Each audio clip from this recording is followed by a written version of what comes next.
1947 के बाद जो हिंदुस्तान रहा, तब और अब की जो आबादी का जो डिफरेंस है, जो गैप है, जो नैरेटिव है, उसके हिसाब से अगर मैं ये मान कर चलूँ, थोड़ी देर के लिए उस नैरेटिव में फंस जाऊँ, मैं ये कहूँ कि नहीं भाई मुसलमानों की आबादी तो बढ़ेगी, मेजोरिटी सुपर हो जाएगी, कितने साल लगेंगे इसमें? ये आपका सवाल अच्छा है। ये सवाल मैंने इस अपनी किताब में आंसर किया।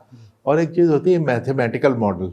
मैथमेटिशियन अगले 5,000 10,000 साल भी प्रेडिक्ट कर सकते हैं। तो डॉक्टर दिनेश सिंह थे, प्रोफेसर दिनेश सिंह, दिल्ली यूनिवर्सिटी के वाइस चांसलर, बड़े टॉप मैथमेटिशियन हैं देश के। और उनके एक और कलीग प्रोफेसर अजय कुमार, उनको मैंने अपना डेटा भेजा पिछले 60 साल का।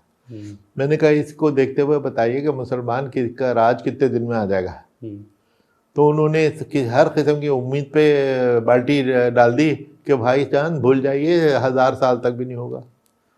तो और उन्होंने वो ग्राफ बना के भेजा, तो वो मैं आपको इसमें से दिखाता हूँ। ये उसका ये ग्राफ है कि ये 60 साल का है कि मुसलमानों की आबादी ये बढ़ रही है, हिंदुओं की आबादी ये बढ़ रही है। तो क्या मुसलमान ओवरटेक कर रहे हैं कि मुसलमानों और हिंदुओं के बीच में गैप बढ़ रहा है? जो 13 करोड़ गैप था वो 68 करोड़ गैप हो गया है। 1951 में 13 करोड़ था, 61 करोड़ का गैप हो गया है।